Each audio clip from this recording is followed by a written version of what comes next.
we all know the big story, and that being global warming. No, I'm just kidding. Pete Alonso, of course, his free agency has continued to be a saga that has continued to be a saga into another saga. So these are the latest reports that we got, and there's always seems like to be one report that sticks out like a sore thumb and seems to be the entire thought of the week. John Heyman being connected through Boris clients, saying the Mets remain highly interested in Pete Alonso. Of the 8 teams expressing interest, the Giants have reportedly are not wanting to meet that asking price. We saw that the Giants were involved a little bit, but it seems like it is a little bit more of a smokescreen than we thought. We also got from Andy Martino saying as of right now, Alonso and the Mets are not close on striking a deal. They hope to find progress in the near future. Scott Boras also denied the report that he's been using Prince Fielder's 9-year, $214 million deal in comparison to Alonso. That was a rumor that came out earlier in the week, and we all thought it was crazy. And Scott Boras went on to shut that down. Bob Nightingale on USA Today saying Alonso may have no choice but to return to the Mets on a short-term deal. That includes an opt-out. The Blue Jays, Red Sox, and Mets are among the 8 teams that are interested in his market. And then highlighted on the screen to overall close the gap, as we've said, Jim Duquette, former GM on Twitter/X, whatever you want to say, put out a report, and it was confirmed by Will Salmon, who is one of the best beat writers for the Mets organization, saying that Alonso's camp has offered the Mets a 3-year deal with opt-outs. This deal is only currently available to the Mets right now. No deal is known to be close at the moment. So, Frank, I'll go to you. It just continues and drones on. I think people are starting to get a little sick of it, but hopefully we're nearing the end here. But what are your thoughts on the possibility of Alonso reaching out to the Mets? I'm surprised that after receiving that exclusive offer that there hasn't been at least a little more momentum to getting something done. Because at least for me, knowing the way the Mets operate, like we've talked about, as far as like long-term investments to players age 30 or above, we would always think that the biggest concern is the amount of years offered. So if the player is willing to say, okay, we'll do 3 years, I would think the Mets would be all over that. Now, unless the AAV is something astronomically crazy that just is just obscene and nobody would do, I don't see why a deal wouldn't get done sometime soon. I mean, because at that point, it's like, what are you really waiting for? I mean, that's kind of what I see. But in fairness to the Mets, like from the Mets perspective, don't outbid yourself. Because, again, you're the only team that has the 3-year offer.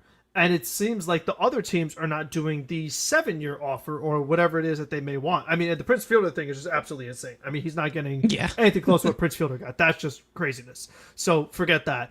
But I feel like, what else could there really be? I mean, we've talked about it all off season, but as you've seen a lot of suitors kind of get their other options, you've seen a lot of these other first basemen come off the board. Who are you bidding against? I mean, what is the other team that's really in this race that is like, oh, well, you know what? If we don't meet Pete Alonso's demands, he's going to go, nowhere. He's going to go somewhere else.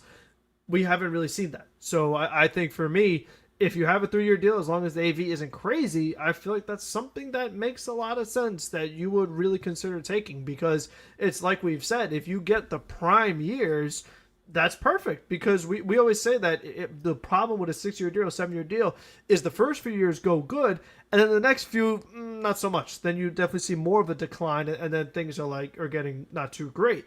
But if you just get the good years, I feel like that's exactly what you would want. So I am definitely a little confused by this one. We'll see if there's any more information soon or more of a resolution. But the fact that even despite that, they're still not close, that definitely is pretty concerning.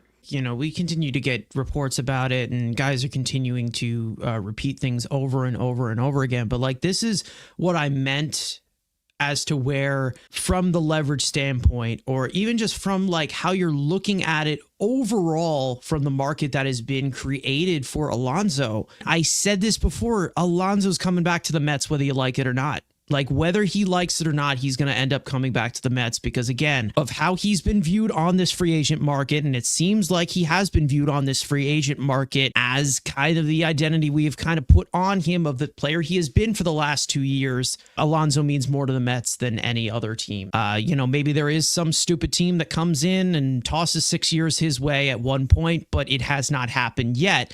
And that's the main reason as to why I will continue to sit pretty on this one, because I know that eventually he is going to end up coming back to the Mets. And I have never been one to put out the sure things and be like 100% this is a lock. But when you continue to see reports like this, when you continue to see what his market looks like, when you continue to see other teams kind of just looking past what has been going on with Pete Alonso, and you've seen a hesitance of giving him a long-term deal, I don't know what to say anymore. I think that at this point, but they're going to value him probably a little bit more as compared to these other teams because, of course, what he's been able to do and what he's built up in the last 6 years as a Met. Now, obviously, that's not the main thing as to why, any of this has been completely held up.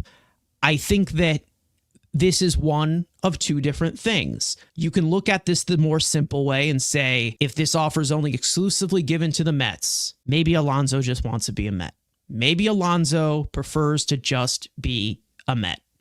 Obviously, he likes being a Met. He has said that he likes being a Met. We know how much fun he likes to have, maybe a little too much fun as a member of the Mets. But then there's also another reason as to where maybe this could be a last shot at leverage. Maybe it could have. Maybe this 3-year deal, or Scott Boras, obviously, saying, we know we can get 3-year deals anywhere else. So if you want to sign us to this right here, it's here for the taking. Maybe the Mets said no. Maybe the Mets just have not acknowledged it as much, and their offer is their offer. You never know. But when it comes to the overall look of Alonso, I think the Mets are looking at this overall offer and saying, when they're like, okay, we can get these types of 3-year deals anywhere.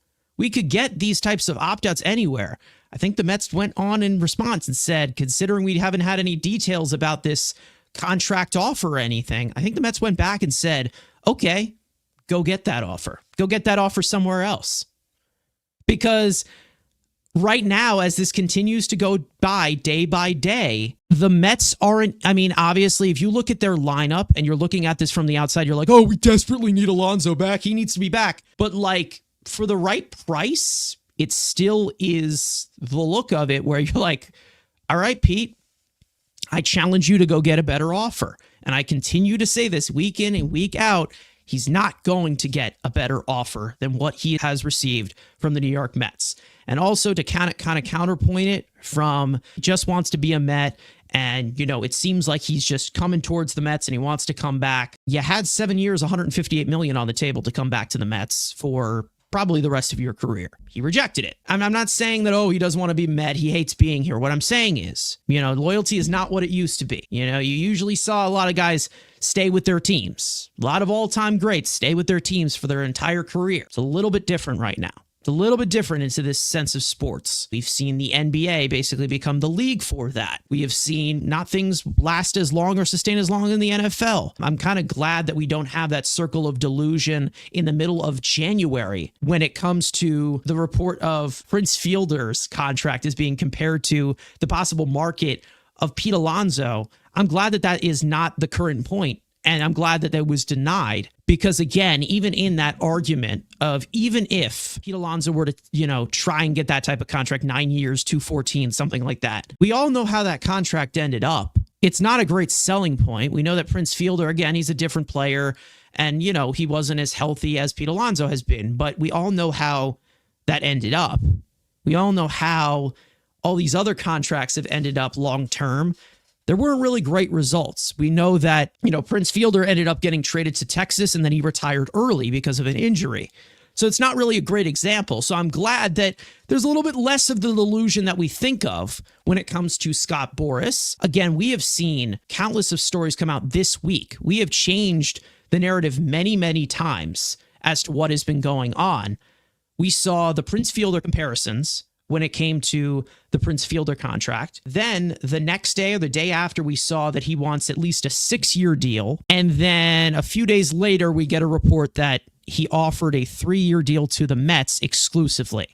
So all in 1 week, we've seen 9 years, 6 years, 3 years. I hope that there's a resolution soon, but it's getting tiring. Let's just say that I do think that in the end, we will find a way as to where Pete Alonso will be on this team for 2025. We don't know what the future is after that, but I do think that as this continues to narrow down and as days continue to go by, eventually the Mets are going to reunite with Pete Alonso, and he will be batting cleanup behind Mark Vientos. Maybe he's batting third behind Soto. There has to be a price in terms of his position and in terms of the situation that he is in as a player and the overall value that he gives you. And we've talked about this many, many times before. He's not Freeman. He's not Olsen. He's not going to get what Vladimir Guerrero Jr. is set up to get. He's Pete Alonso. He's a hitter. He's a power hitter. He's not going to get what everyone believes that he should get because he's the greatest power hitter in Mets history. You know, again, like I've said, he means more to the Mets than the 29 other teams in this league. And it's just kind of this, like you said, we just want to see a resolution sometime soon. And, you know, but it's not one of those things where it really affects the rest of the market. I feel like the other guy, I mean, we've talked about him a lot too, but Bregman, he's also really stuck. I mean, it just seems like there is nothing happening on that front. It's gotten to the point where you kind of forget that he's even a free agent. I mean, that is, to me, that's how slow it feels like the reports are when it comes to Bregman. Not saying that the Mets should go after him, but I'm just saying that, like, there are a few guys, and even Santander to a lesser extent. I mean, we've seen some American League teams are interested in, like, the Blue Jays, the Tigers, things like that, but still, we haven't really heard a definitive number, like, on the years that maybe Santander wants. So I feel like just in general, a lot of the hitting market is not moving much at all. Brad coming in here saying, when do we get the Alonso bomb? Again, like, who knows? Like, we didn't know when he was going to hit the big home run. We didn't know when that Alonso bomb was going to come throughout the entire 2024 season, and it came into the exact moment that we needed it in Milwaukee. So, again, I think it'll continue to be unpredictable. I'm hoping that this does get solved because I do want to move on to other things going on in the offseason, obviously. But, again, as we continue to get these reports, we're going to keep talking about it, and I think a lot of people are tired, and I apologize, but again,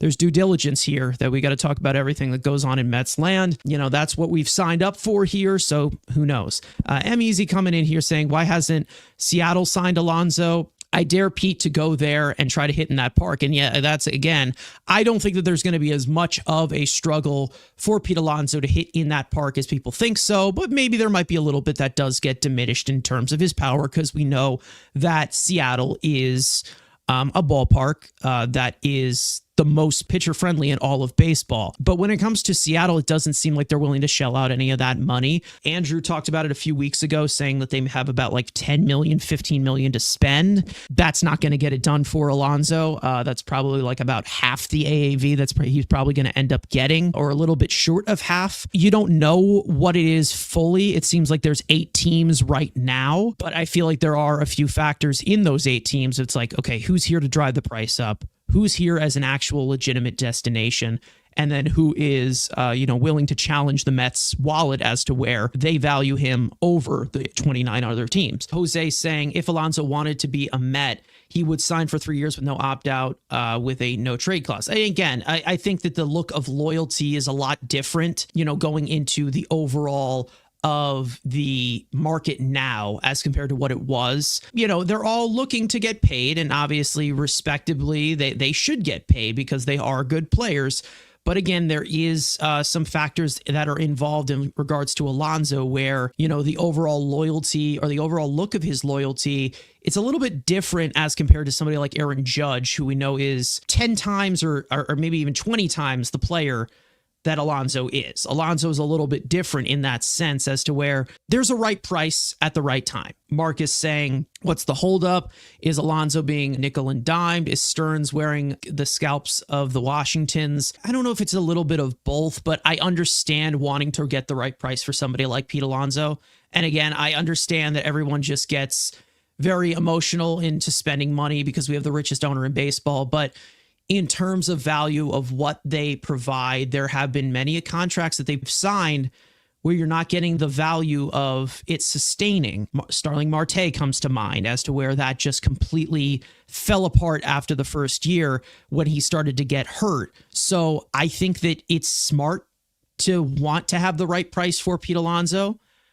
If the AAV is a little bit more inflated in regards to that, you never know. I think that right now, yes, it's getting closer and closer to pitchers and catchers reporting. But again, there just has not been that many bats that have gone off the market yet as to where it can be set. And then, everything flows. We thought that Soto would be the one to sign and then everything would go. Didn't happen. We thought that maybe Teoscar Hernandez would sign and things would happen. It just hasn't.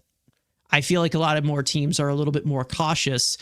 And that actually has more to do with, the case in point of that Prince Fielder contract, those Albert Pujols contracts, even the Joey Votto contract, those long-term deals, you're seeing teams start to step away from them a little bit and kind of analyze it in that way. Even some of the organizations that have just been like kind of dumb with their money, you've seen them take a little bit of a step back.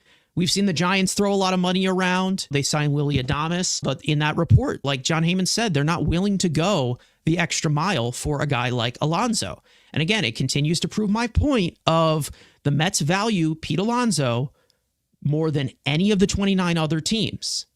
And it makes sense as to why. We're all just waiting. And I think that right now it's the feel of, personally for me, I'm sitting pretty and I'm saying eventually this is going to get figured out.